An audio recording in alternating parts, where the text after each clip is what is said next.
O plano do diabo é colocar coisas para tentar distrair o homem de Deus.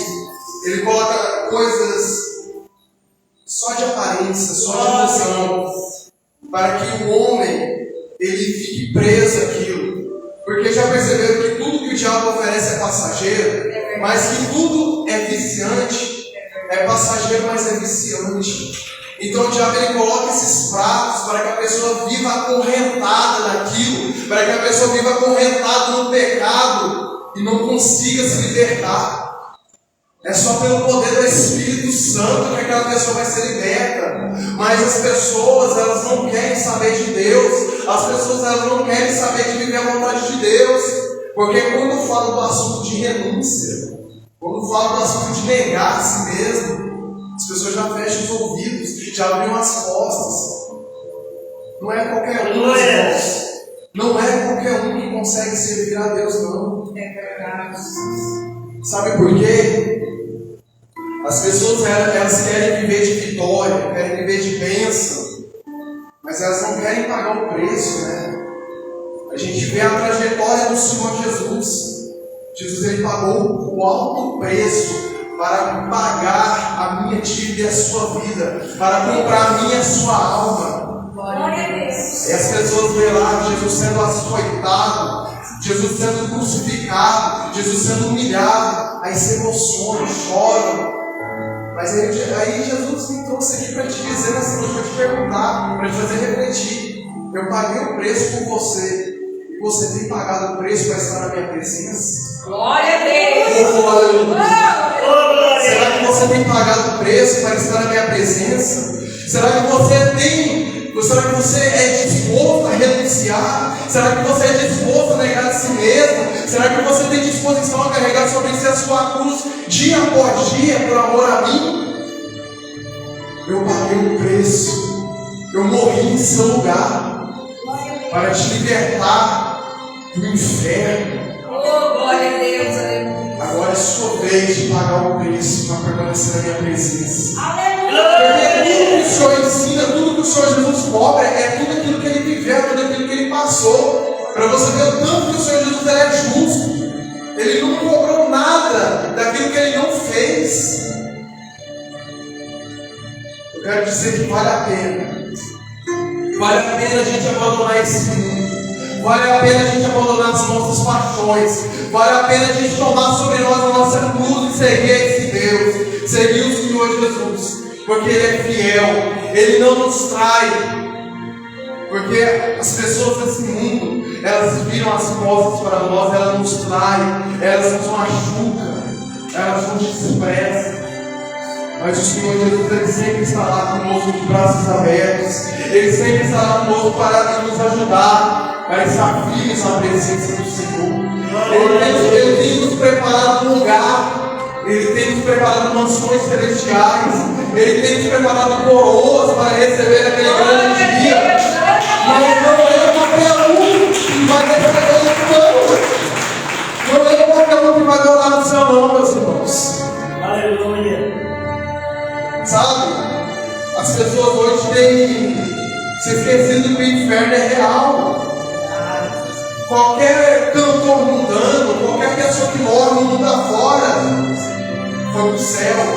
Está lá no céu cantando para Jesus, misericórdia, repreendido.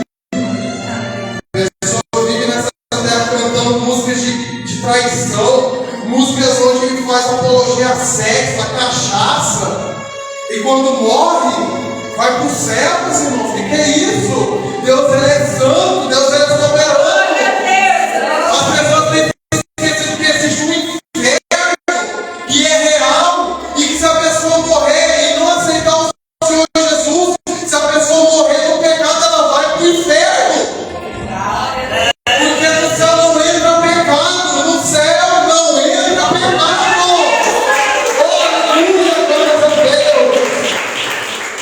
E se a gente serve um Deus que é santo, convém que a igreja também venha ser santa. Aleluia, glória a Deus. Se a gente é guiado pelo Espírito, que a igreja também venha viver no Espírito.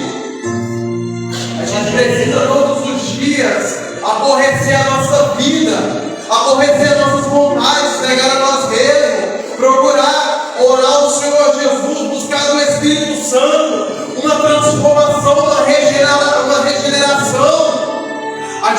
precisa ser regenerado, meus irmãos. A gente precisa abandonar os nossos pecados.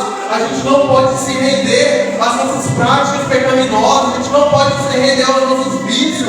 A gente não pode se render às nossas paixões. Mas antes, meus irmãos, que nós devemos estar firmados na palavra do Senhor, que nós devemos estar firmados nas promessas do Senhor Jesus, que nós devemos deixar a soberba de lado.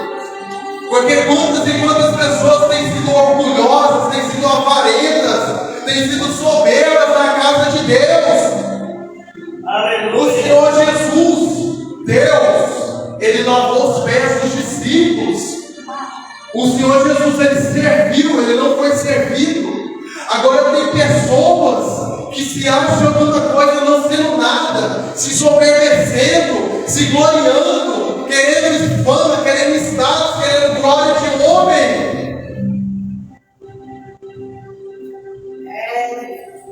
Estão se soberbecendo, sendo que tudo que acontece na igreja é por intermédio do Espírito Santo. O Senhor Jesus disse: eu sou a videira verdadeira. Aquele que não estiver ligado em mim, nada podereis fazer. Oh, aleluia! Oh, glória a Deus! Oh, maravilha! Para a gente fazer algo aqui, a gente precisa estar ligado em Jesus, porque a gente não é nada, irmãos. A gente não pode nada se não for pelo Espírito Santo. Agora, quantas e quantas pessoas que a gente vê que pega a Bíblia e vira o rosto e anda assim,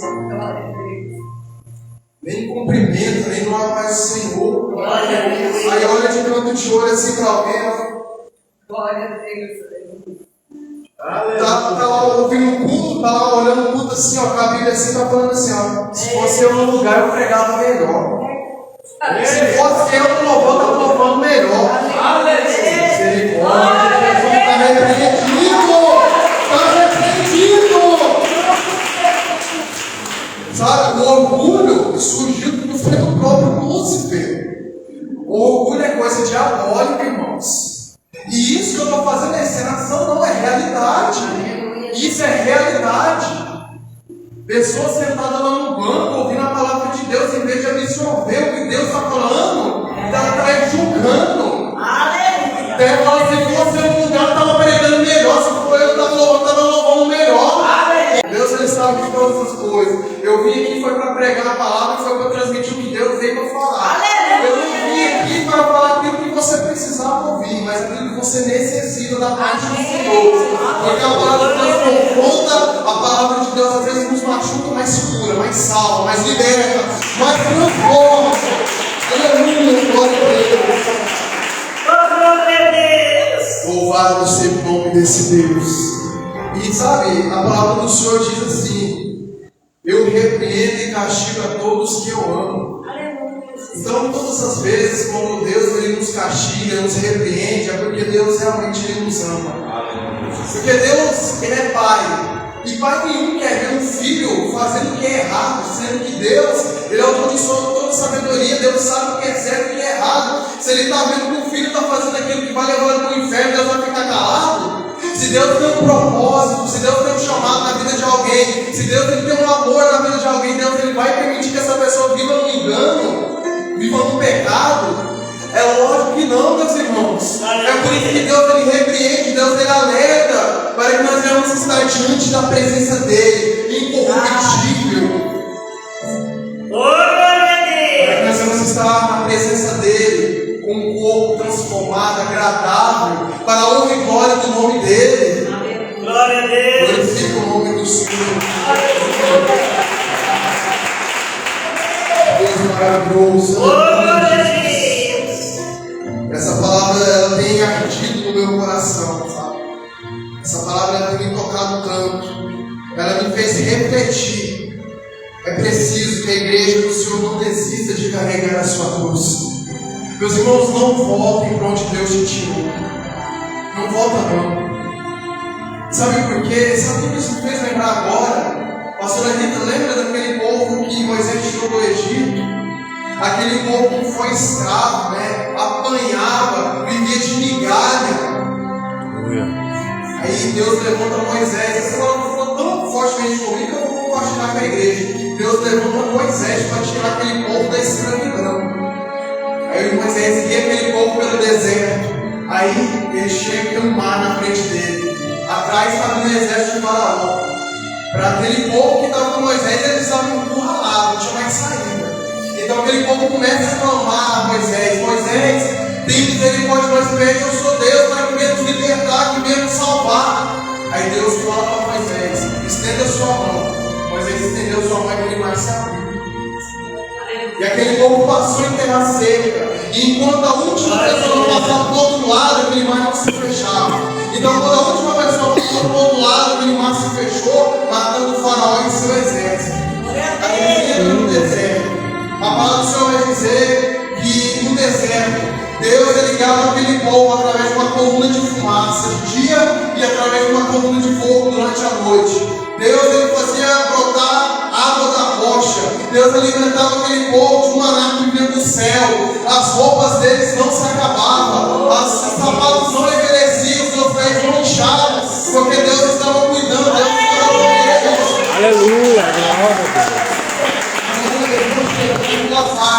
Como eu falei, não volte para onde Deus te tirou.